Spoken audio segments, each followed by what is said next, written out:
Hi, it's Danielle Silver here. I'm just at this lady's house in Glastonbury who is, she does runes, okay? She does runes in Glastonbury and she's in this lovely little house here.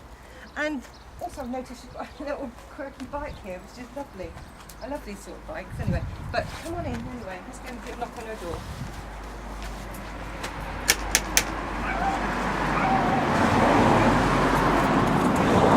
Let's hope she's in. Hi! Hello! Dogs. What's her name? That one's Yogi. Hi Yogi! He's a boy. And this one's Freya. Oh, She's a bit more nervous. Oh, So hi. I'm Good to see you. Come on in. Thank you. Put the shoes on.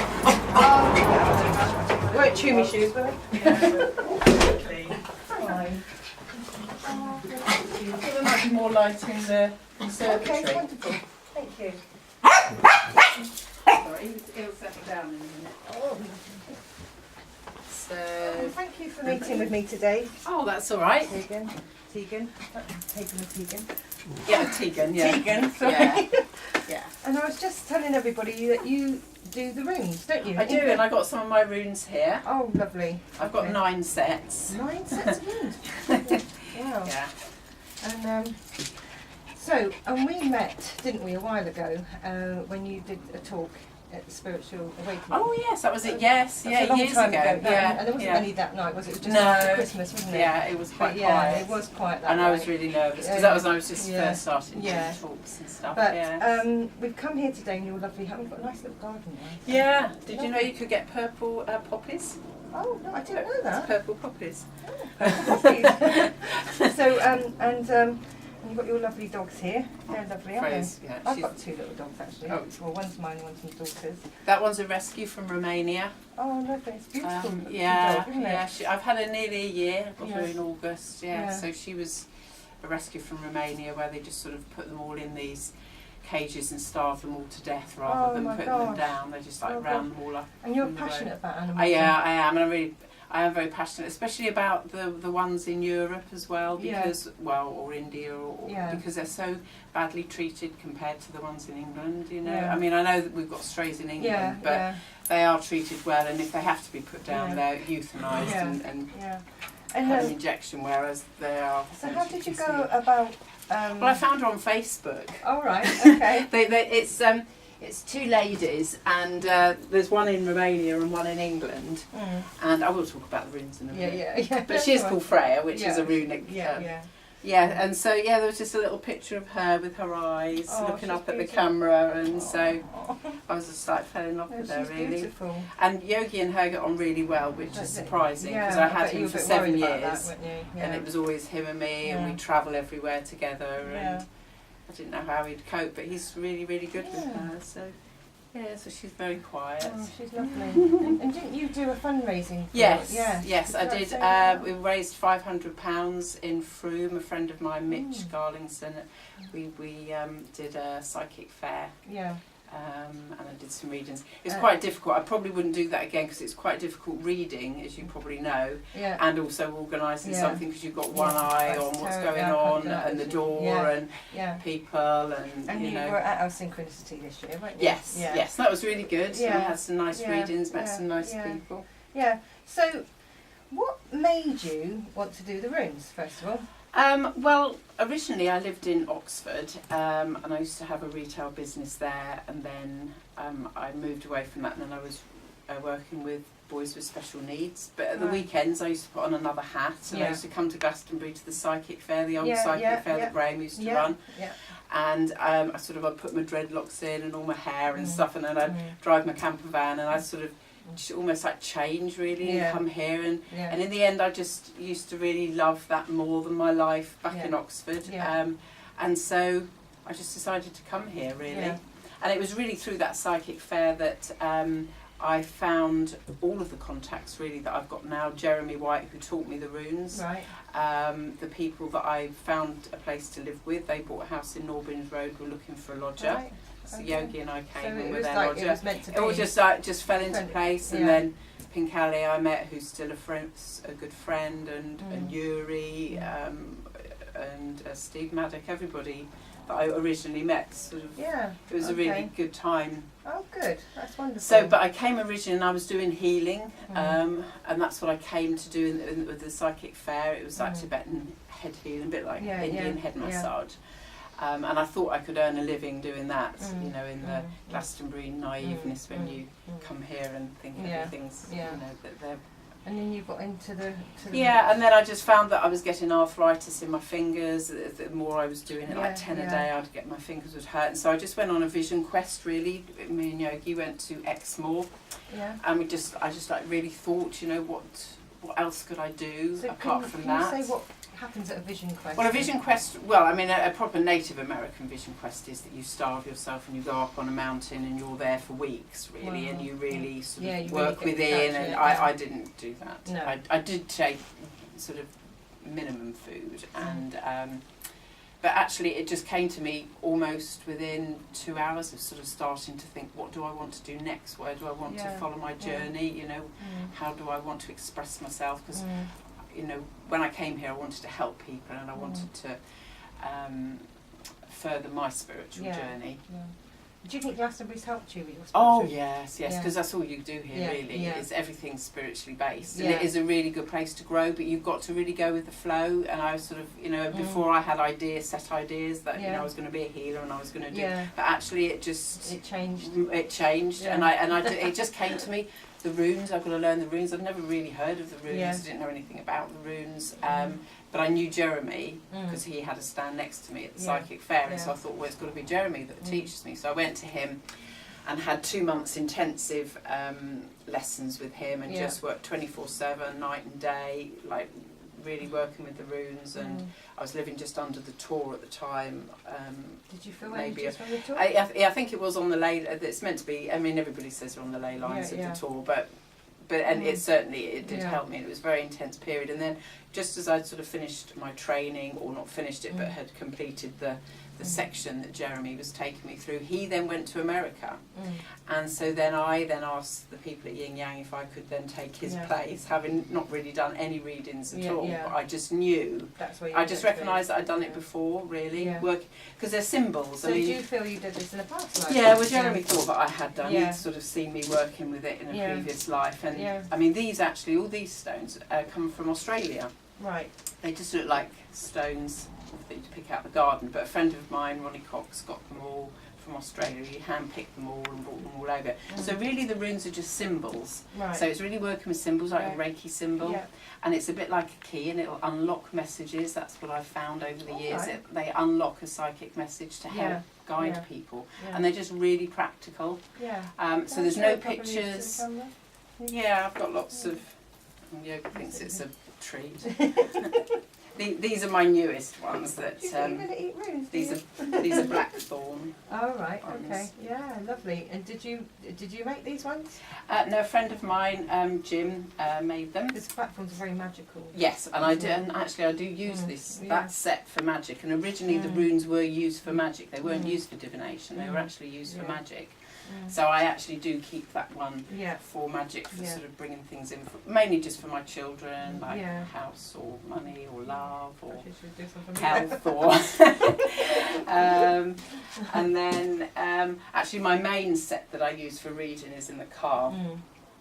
In my van, but actually I use, because I do readings in here now, because I worked for Yin Yang for 3 years and had a really lovely time there. And then it was just time to move on, really. Sometimes I might go back, but at the moment, change, so I do readings here, and I do workshops now teaching. With psychic people, we tend to need to change, don't we? Well, you've got to keep moving. You've got to keep the flow, otherwise you get stagnant. What tree is this one with? This is apple. This one. Apple tree. This one. So it's similar.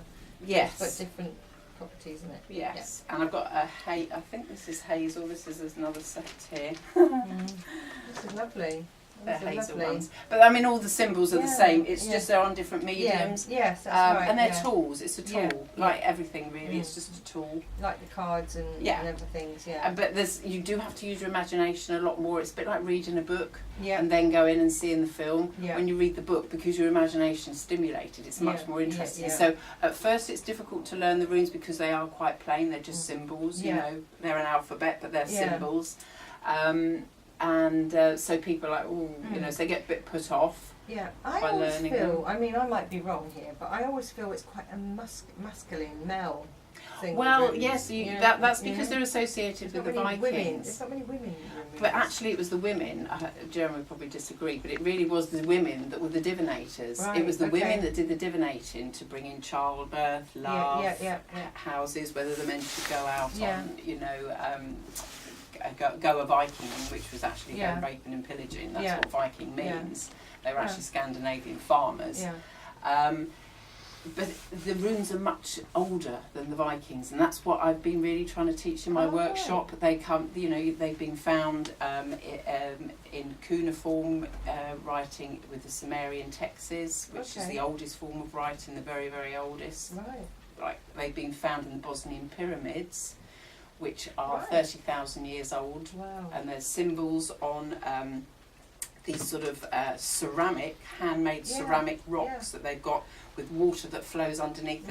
There's runic symbols on that. So they're actually, really, they just passed through the Vikings. You know, they've been in lots of different cultures, India, Tibet, Himalayas, Australia, probably. Well, I don't know that Australia, makes sense, but doesn't it? That it would be on a stone before paper. Yes, you know, and it's a secret form. Runes mean secret. I'm really actually giving you all of my workshop here, but runes mean secret, really. So it's a secret alphabet that really was used by the gods, maybe, to communicate with the priesthood, and it was a secret form of writing that is now, I feel, since 2012, has now become open to every person, really, that wants to unlock something. And this tool might not be for you. Maybe the tarot also, might you be. mentioned that we're talking about your workshop, but the other thing is as well, as you say, it is a dedication, isn't it, to actually learn. You do have to put your mind to it. You do, don't you? Yeah, You and I get a lot of people overnight. that they sort of do one part and then they don't hear from them again, because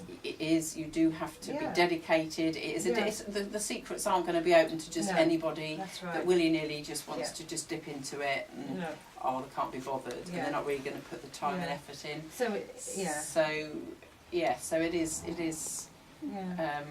So this has changed your life, hasn't it? It has. It has. It has. Your life, I know. isn't it? It has, And what's because in the purple one? before. Did we look at the purple one? No, the purple one Look at the actually. purple one. This was made by a friend. They're another.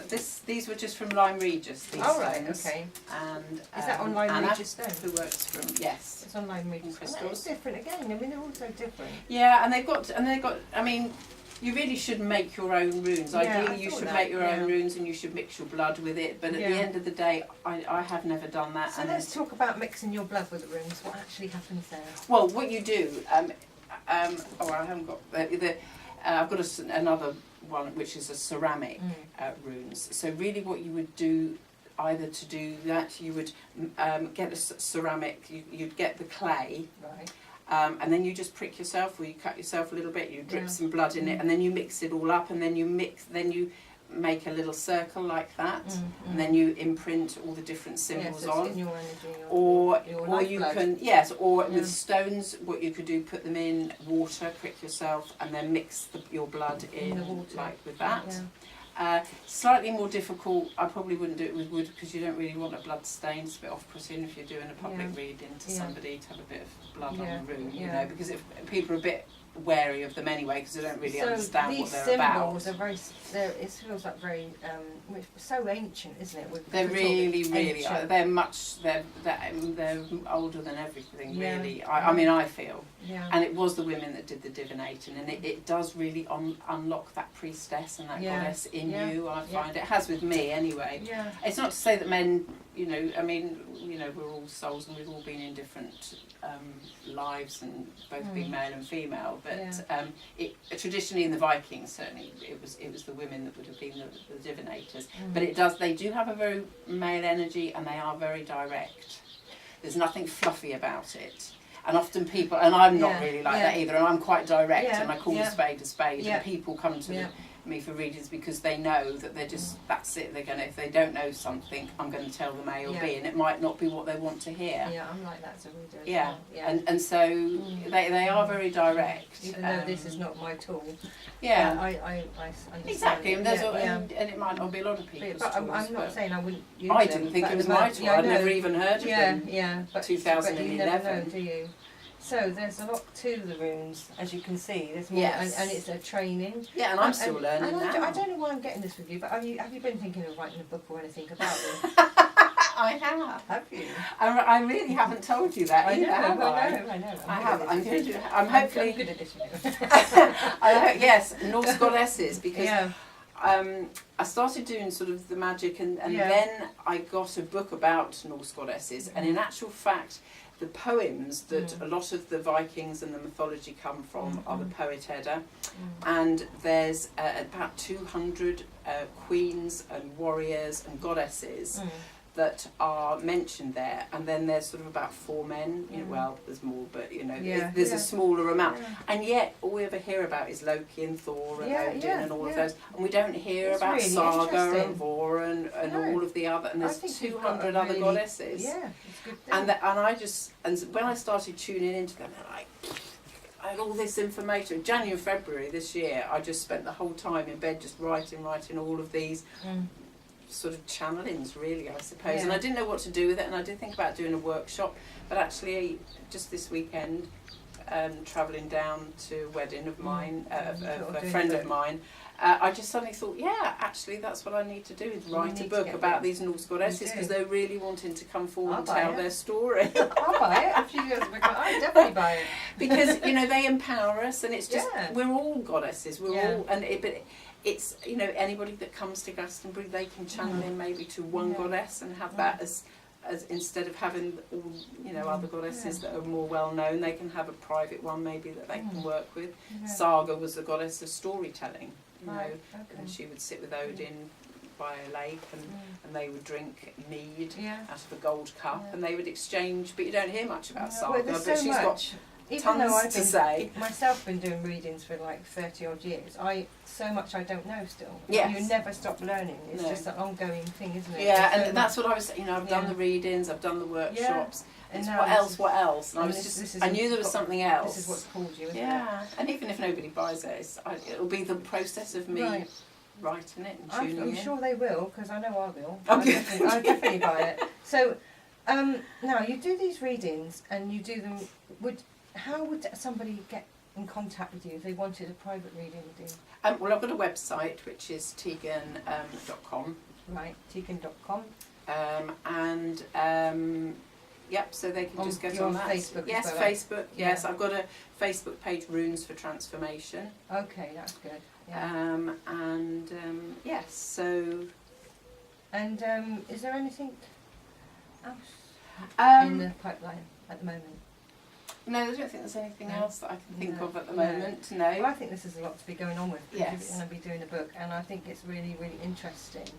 And as you say, there's such an old tool. Actually, I think it's co.uk, so I think it's teagan.co.uk. So it's one of the others. Either co or com. So I should know, but my mind's gone blank at the moment. So it's Teagan. It's either teagan.co.uk.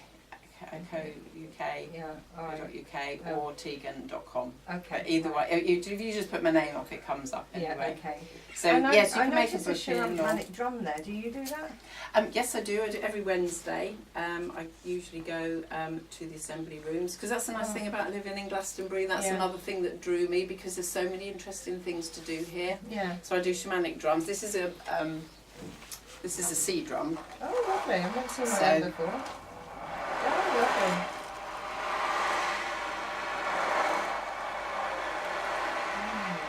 That's really meditative as well, isn't it? That makes you. You're a water sign as well, aren't you? No, I'm no Virgo, but.